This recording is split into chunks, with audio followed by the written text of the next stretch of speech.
आज हम संविधान की गौरवशाली यात्रा पे बात करने के लिए चर्चा कर रहे हैं। कल से ये चर्चा चल रही है सर। मैंने बहुत सारे दोनों पक्ष के और जितने भी हमारे मेंबर हैं सुना सर, उनको बड़े बड़े नेता हैं सर।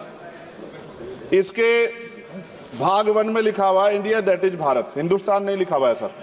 लेकिन सारे नेता संविधान पे चर्चा कर रहे हैं लेकिन हिंदुस्तान ही कहेंगे, भारत कहने की हिम्मत नहीं जुटा पा रहे हैं। ये बड़ा सवाल है सर कि क्या संविधान के हिसाब से बात रखी जा रही है। मैं धन्यवाद दूंगा फूले साहब बाबा साहब अम्बेडकर को और मेरे नेता मान्यवर साहब श्री काशीराम को। 25 नवंबर 1949 को संविधान को सौंपते हुए डॉक्टर बाबा साहब अम्बेडकर ने कहा था कि 26 जनवरी 1950 को हम विरोधाभास भरे जीवन में प्रवेश करने जा रहे हैं। राजनीतिक जीवन में तो हमारे पास समानता होगी, लेकिन सामाजिक और आर्थिक जीवन में असमानता होगी। क्या ये चुनौती आज 75 साल बाद दूर हुई है?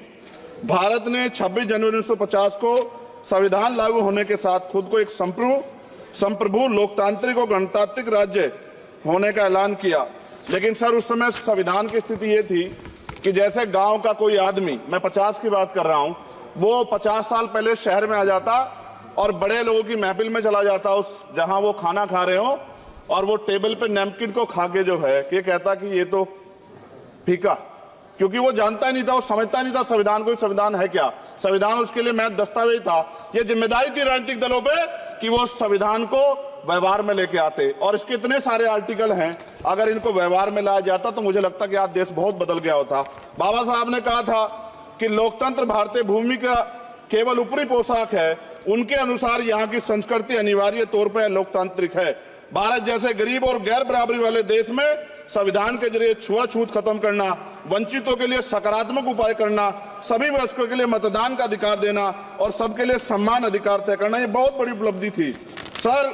ये संविधान है कि आप वहां बैठे हैं और मैं यहाँ खड़ा होकर अपनी बात रख रहा हूं, और इस देश में आदिवासी महिला के तौर पे जो है राष्ट्रपति बनी है, और प्राइम मिनिस्टर तो नहीं बना, लेकिन शेड्यूल कास्ट के बड़े नेताओं को भी जो है राष्ट्रपति बनने का मौका मिला। इस संविधान की देन, अगर वोट हम पे नहीं होता तो शायद अमीर और जो राजा महाराजा खुद को मानते हैं हमारी गलियों तक नहीं आ पाते, हमारे हाल नहीं जान पाते। आजादी का मतलब सर सिर्फ अधिकार पाना भर नहीं है, इसके लिए हमारे संविधान में सरकार और नागरिकों के अधिकारों के शासन के कर्तव्यों का विस्तार से उल्लेख किया गया है।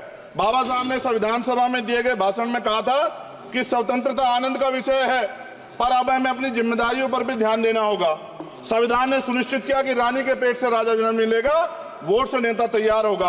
आर्थिक बराबरी के लिए सरकार क्या कर रही है? गरीब और गरीब हो रहा है और अमीर हो रहा है। सुबह उठते कहीं बम की धमकी मिलती, कहीं दंगे की। ये अमृत काल है सर या धमकी काल है? कितना बढ़ रहा है आर्टिकल 15 सर। भारत में आज भी घोड़ी चढ़ने बैठते होती है सर। क्या दलितों को यहाँ भी बोलने का नहीं सर? अगर सबको 4 मिनट दे दो सर, ये भेदभाव नहीं चलेगा दलितों के साथ। Time is 4 minute, don't waste भाई सर, आप चेक करो, अगर सबको 4 मिनट दिए तो आप मना करो, मैं बंद कर देता हूँ इसको।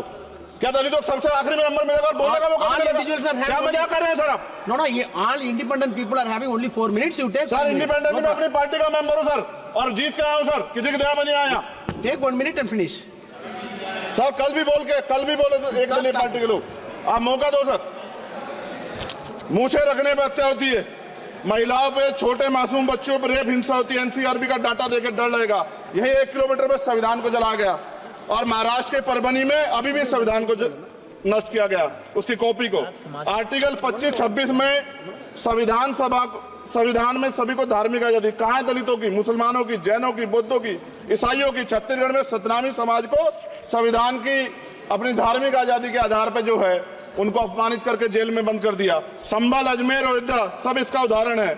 ये सरकार आलोचना डरती है। कितने लोग जेल में बंद है? मिरान हैदर, खालिद सैफी, उमर खालिद खान, सिफा खान, गुलफ्शा फातिमा और आजम खान साहब राजनीतिक विरोध में बंद है। सरकार यहाँ बैठी है, सरकार सामाजिक न्याय की बात करती है। बताए कितने दलित मुख्यमंत्री बना रखे हैं आपने? 13 ज्यादा सरकार स्टेट में सरकार है। कितनी महिला मुख्यमंत्री है?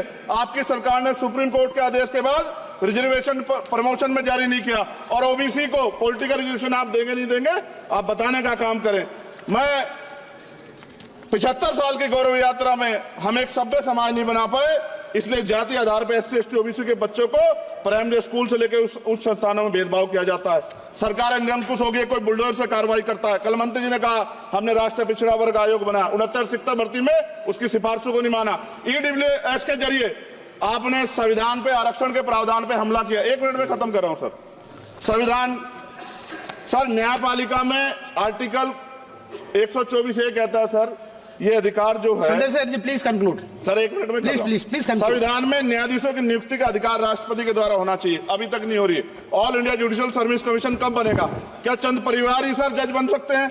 और आज हम सर, मैं सरकार से सवाल पूछना चाहता हूं सर, सेवाओं में SC ST OBC वर्ग का कितना प्रतिनिधित्व है? भारत सरकार के मंत्रालयों के अधीन पीएसयू में, बैंकों, बीमा कंपनियों में और स्वच्छता संस्थानों में आउटसोर्स तथा कॉन्ट्रैक्ट पर वर्तमान कार्यरत कर्मचारी कुल कितनी संख्या है? आउटसोर्स और कॉन्ट्रैक्ट में कार्यबल SC ST OBC कितना प्रतिशत है? निजी क्षेत्रों में कार्यरत कर्मचारी, उनके SC ST OBC की वर्ग लाभ। सर खत्म कर, लास्ट पॉइंट सर, मैं फिर स्पष्ट तौर पर कह रहा हूं सर, यहां बैठे SC और OBC के मेंबर से कह रहा हूं सर, उनको सामाजिक जिम्मेदारी का ध्यान भी रखना चाहिए। पार्टी के प्रति वफादारी के साथ साथ अपने वर्गों के प्रति ईमानदारी भी रखनी चाहिए। ईमानदारी नहीं होगी तो उन वर्गों का भला नहीं हो सकता, और हमें बहुत सरकारों से उम्मीद नहीं है। बहुत बहुत धन्यवाद सर। Thank you.